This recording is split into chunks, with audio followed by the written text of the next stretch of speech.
Jagannath, Jai Baladev, Jai Subhadra, Jai Sudarshan Chakra Ji Ki Jai. Om Jnanatimirandasya Jnananjana Shalakya Chakshurunmilitam Yena Tasmai Shri Guruve Namaha. Okay.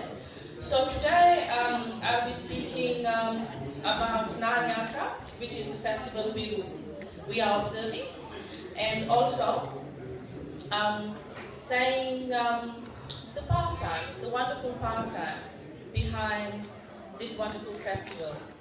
So there are lots of details, and it's very beautiful. There are many big pastimes, but also many little pastimes, and I only have a little bit of time. Okay, so actually this day, the actual tithi was on Tuesday, the 14th of June. It was, but for convenience, we are celebrating today. So Snana Yatra basically means, Snana means bath, as we know, and Yatra means pilgrimage, generally. So why it is called this particular name, this festival, I'll explain. It's very interesting. Okay, so this is the day that Lord Jagannath, Lord Baladev and Lady Subhadra, they take a public bath, as we have just seen here now, but which has also happened in Jagannath Puri on the actual day and all the Jagannath temples around the world. This bath has happened. So the tithi is the Purnima, which is the full moon day of the Jyeshta month. So the Jyeshta month is May to June. So the Sanskrit months are different to the modern calendar that we follow now. So during the Jyeshta month, during the Purnima, which is the full moon, this is the day that Lord Jagannath, Lord Balaram and Lady Subhadra, they first appeared in these forms. So Snana Yatra is actually the day that Lord Jagannath, Lady Subhadra and Lord Balaram first appeared in these forms. So it's his appearance day.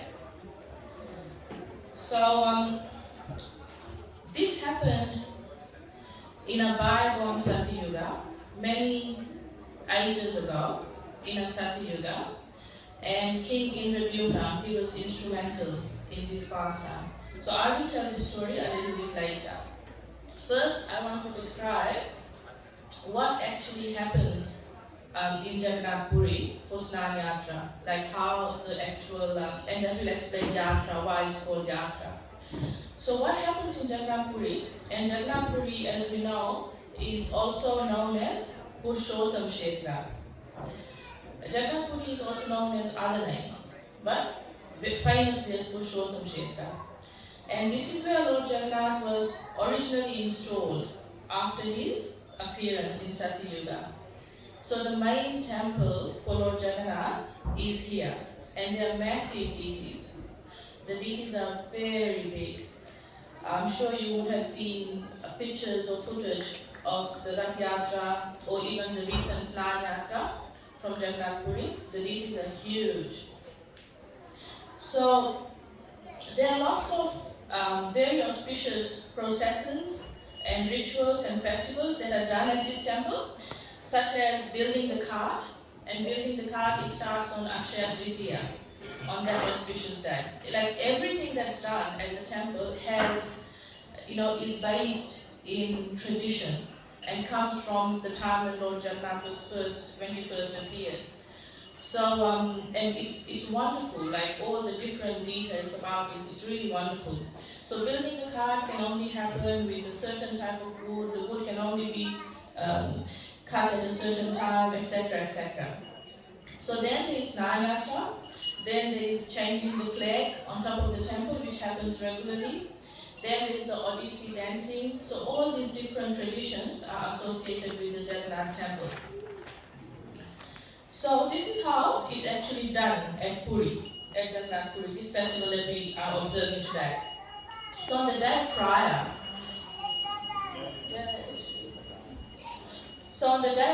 to Snana Yatra, Lord Jagannath, Lord Balaram, Lady Subhadra and Sudarshan Chakra, they are brought out from the inner temple in a procession to the bathing tent. And they are put at an elevated height for the bathing. I don't know if you've actually seen pictures. I saw some pictures this week gone by, and like the platform is really elevated so that people even from a distance can see the whole festival happening. It's really nice. So this is needed because thousands of people gather. So the deities arrive in a procession. They go to the Snana Yatra, which is the bathing platform, and they're decorated with flowers and incense and oils are offered. They come accompanied with music and lots of tribal drums. So this ritual is called the Pahandi Vijay.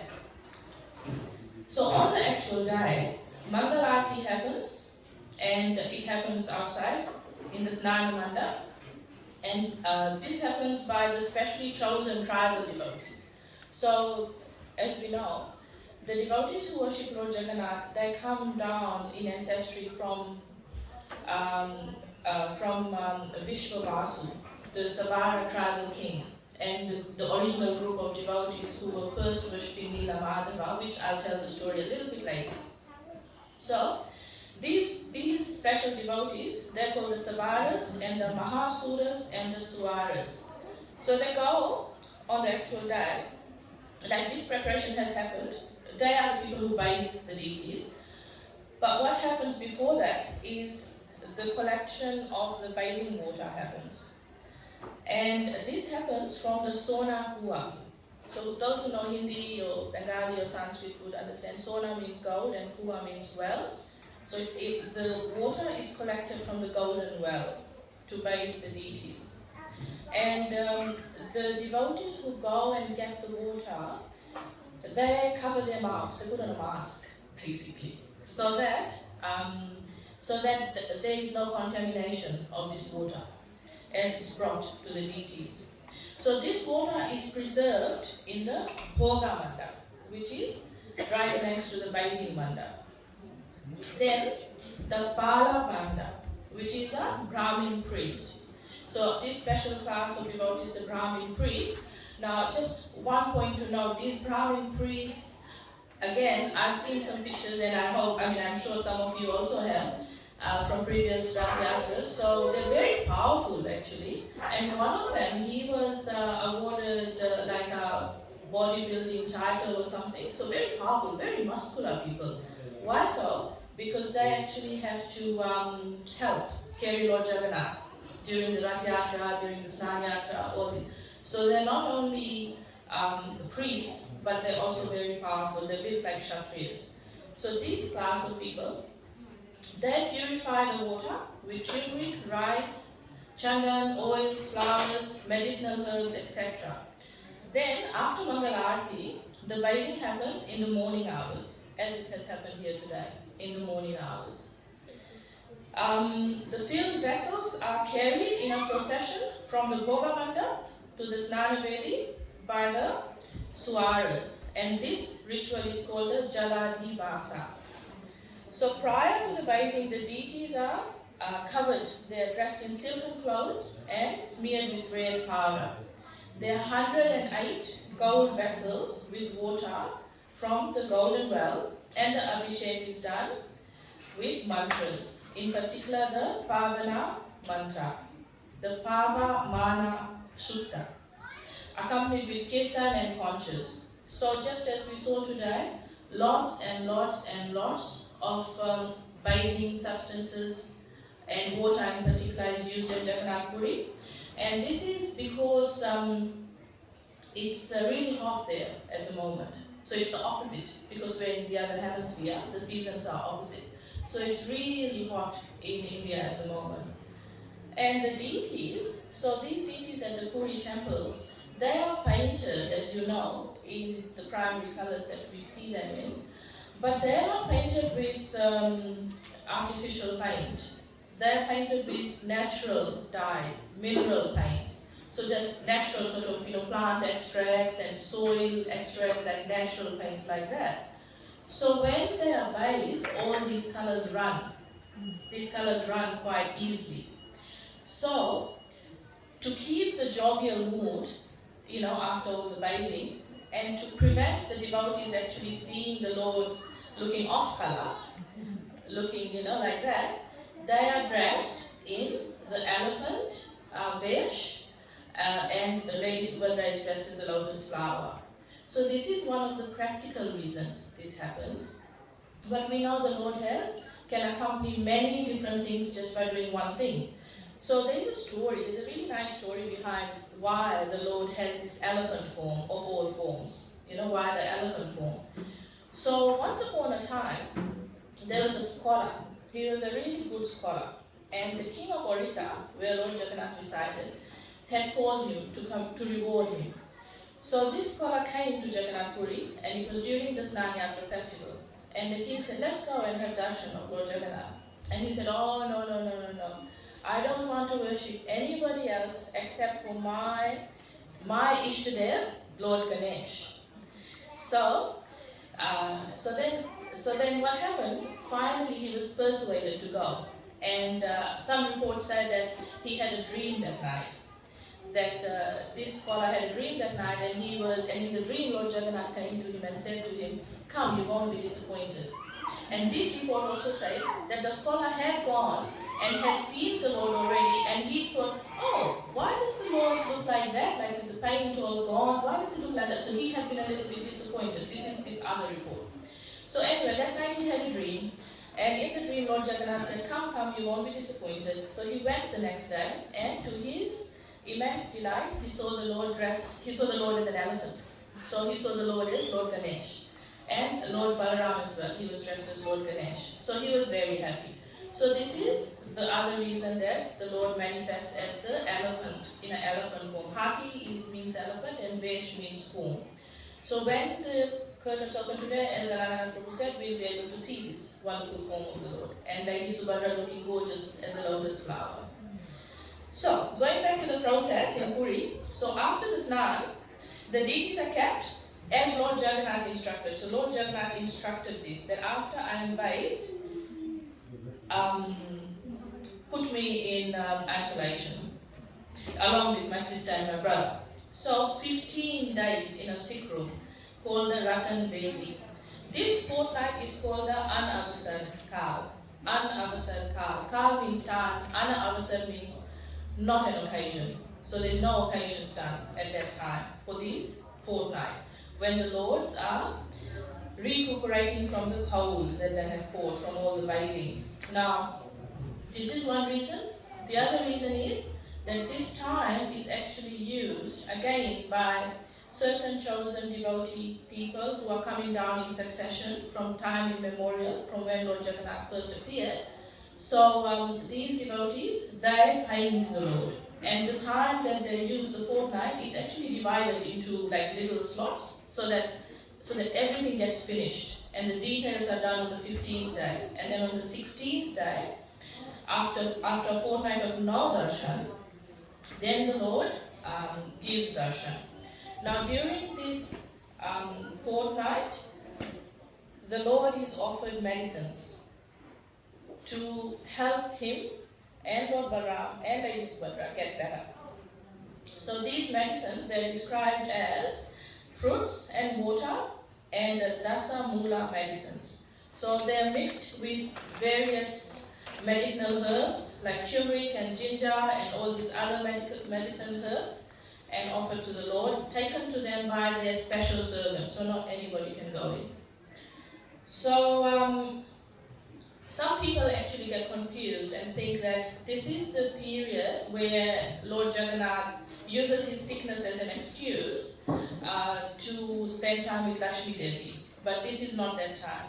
That time is after the Gundicha Marjanam temple happened. So this is not the time. This time the Lord is sick and he's getting painted. So then on the 16th day, the deities are finally brought out and darshan happens. And this festival is called the Netra Utsava festival. So literally translated into a festival for the eyes. Also known as the No Yovana festival, No Yovana Utsav. So according to the priests at Jagannath Puri, the devotees who are fortunate enough to have darshan, this first darshan on that day, all their sins get washed away. So because of that, as you can expect, the whole temple is really crowded. There are lots of people there on that time. So this is how the festival is done in Puri, and we are very fortunate to be able to celebrate the same festival here today. Like I said, it's been going on since the first deities of Lord Jagannath, Baldev and Subhadra appeared back in Satyuga. And so let's go to the stories as to how the Lord and why the Lord actually appeared in this particular form. So back when Krishna was present on earth, that's 5,000 years ago, and he had left Vrindavan, and he was the king at Dwarka with his 16,108 queens. So he was, at this point in time, what happened is that the queens of Krishna, they were quite upset, they were quite disturbed. And why so? Because they would hear Krishna say, Gopi, Gopi, Gopi, or Radhe, Radhe, Radhe at night time. Like, half asleep, like kind of a little bit, so not consciously, but he would be doing this. And the queens were thinking, we are serving him so nicely, what is lacking? Why is he, who are these people? Why is he saying this? So what they did is they asked Mother Rohini.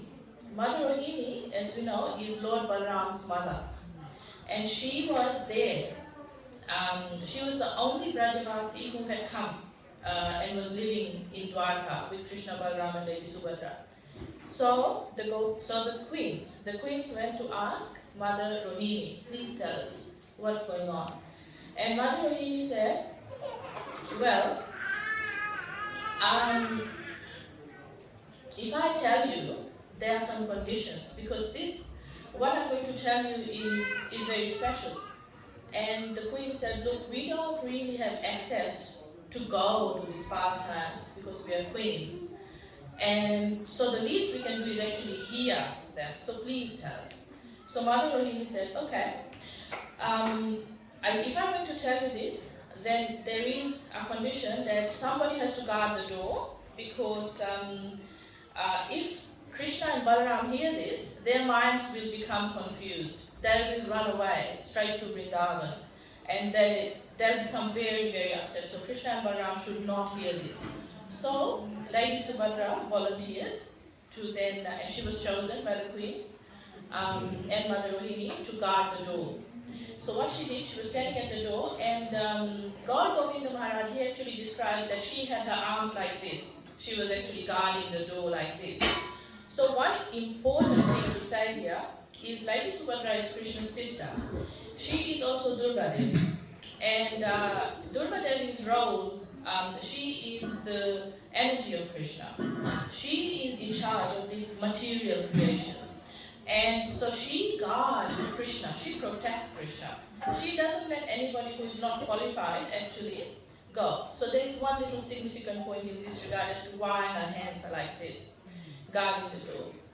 So then what happened is when Mother Rohini started telling these stories, they're so wonderful, so sweet, because this is Vrindavan, Brajalila pastimes. And all the queens were listening, like completely. And Lady Subhadra was also listening, and she really got immersed in it, completely caught up in it. And what happened is, her arms retracted, her legs retracted, and her pupils dilated. So that's the form that we see. So then Krishna and Balaram happened to come by, and Lady Subhadra by now is in no state to actually stop them. So what happens is they actually start listening too, and that's exactly what happens to them. So their arms and legs retract, and their pupils become dilated, and this is the form of ecstasy. This is the form of ecstatic separation that we see. So then what happens is somehow Narad Muni appears at the scene, and he is so he's far away. He's not close by. He's far away. But from a distance, he sees the Lord's looking like this, and he becomes very happy. As he comes closer, though, the Lord's, they come to their external senses, and they become normal again, like that. So then Narad Muni said, no, I have seen already. Dear Lords, please come in this form so that we can worship you like this. I have seen this ecstatic form. So really it's because of the desire and request of Narada Muni that these forms of Jagannath, Baldev, Subhadra, that's one of the factors that we are able to worship today. So, when Krishna is really acutely missing Radharani, he becomes Lord Jagannath.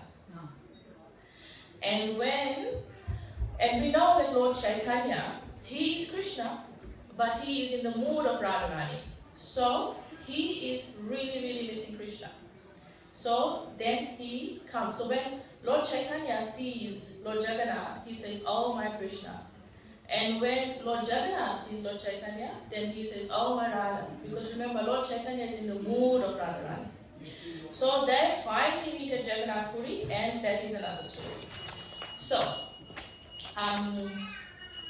one way we can understand these ecstatic forms, because it seems a little bit of a hyperbole, but one way we can understand these ecstatic forms is that the Lord,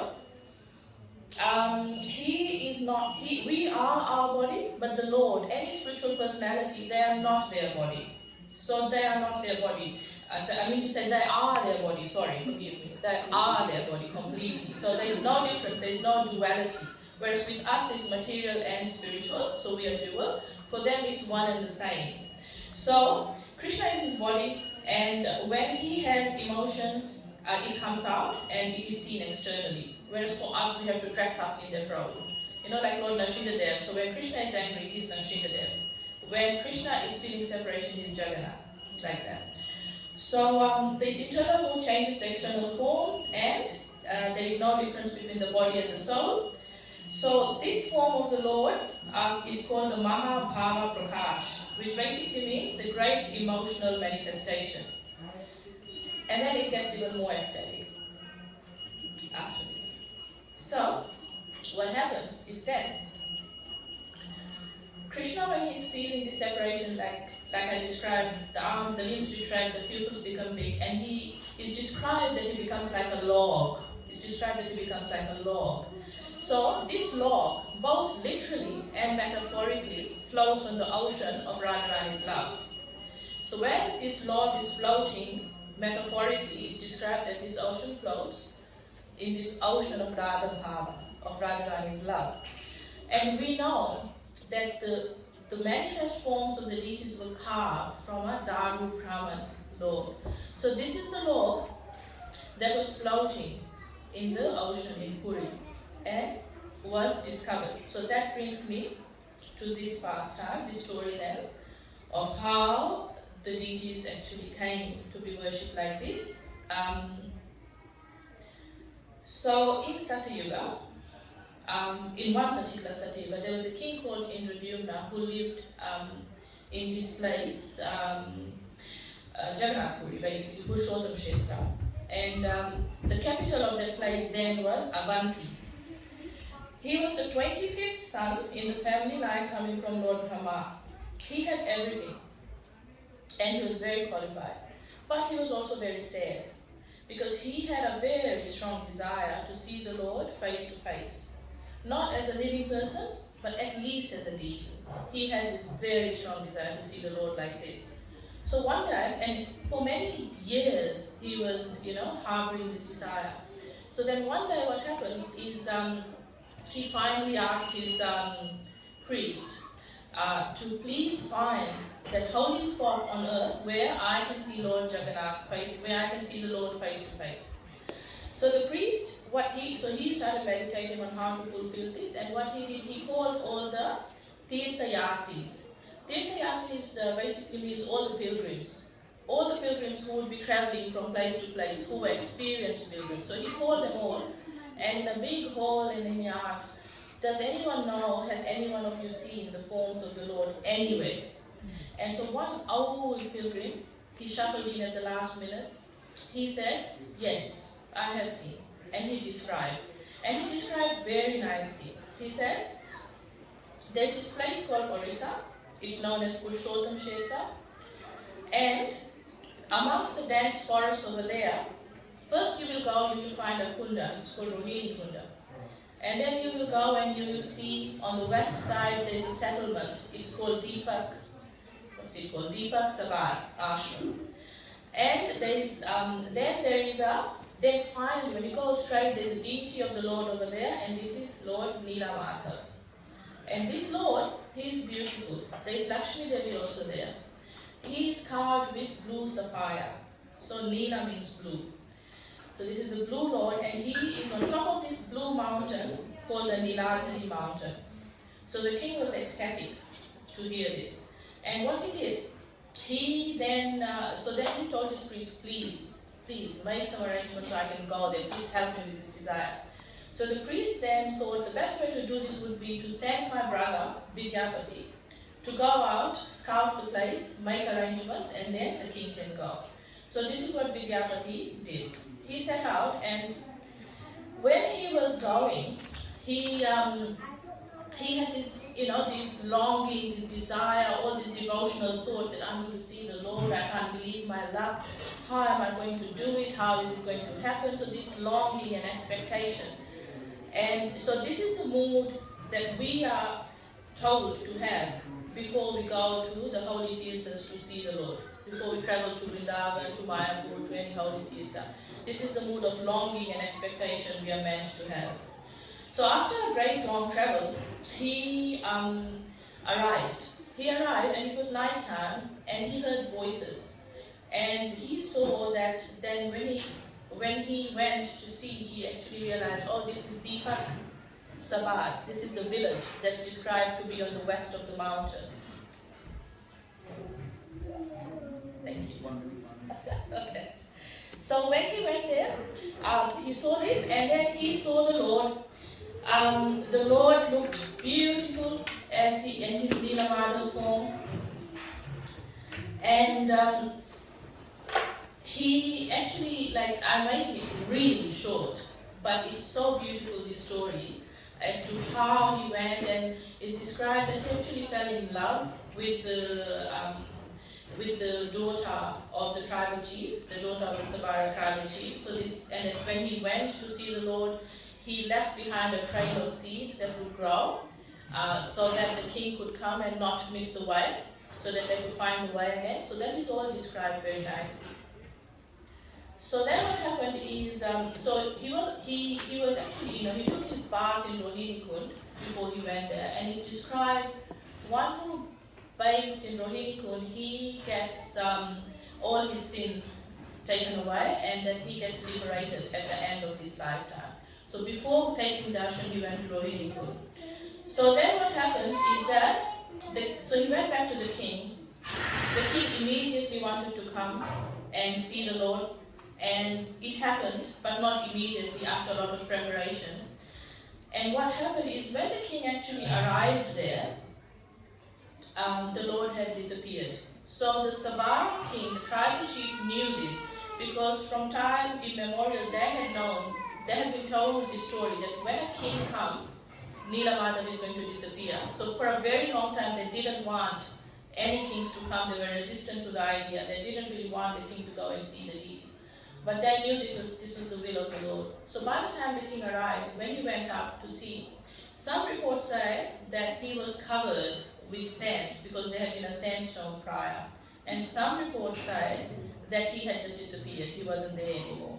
So the king was about to leave his body. He was so sad and so upset. Then there was a Akashvani, which means a voice from the sky. And this voice said, "Please don't be upset, dear king. This is all part of my pastime. I'm going to come. You are going to be able to worship me. I will come in a particular form." So then, just very quickly, what happens is that the king goes back to his palace. He does, it just doesn't happen like that. Like, what happens is he has to do 1,000 Ashwamedha sacrifices, and he has to install a Lord Nashigadev deity first. And then after this, finally, Lord Narad Muni and the king, they're waiting now for the Lord to reveal his next step as to what's going to happen and how he will actually manifest. And then finally, somebody finds the Daru Brahman wood floating in the ocean. And then, as we know, this part of the story is very famous. The Lord is then carved behind closed doors. Vishwakarma, the demigod architect, comes to do the carving. And the injunction is given that nobody should open the door to see what's happening for 21 days. Because if you open the door, something terrible is going to happen. So nobody was supposed to open the door. But about day 15, they couldn't hear any sounds coming out. And what they thought is, oh, maybe this old carver, he's left his body because of lack of food, so let's just check what's happening. So when they opened the door, the carver wasn't there. And the lords looked like what they look like now. They look like that. And the king thought, this is all my fault. I am terrible. I should not have opened that door. He was really again ready to leave his body. Then what happened is that there was again a voice, a transcendental sound vibration which said, dear king, this is my plan. Don't be upset. And this is the form in which I wish to be worshipped.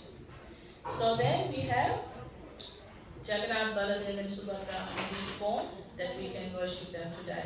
I did want to conclude with saying some mantras, but I don't think we have time, so I won't do that. Let's welcome Lady Subhadra and Lord Jagannath and Lord Balaram to the Hare Krishna. Hare Krishna. Thank you, Kishori, so much. Stay tuned for part 2 next year, Kishori.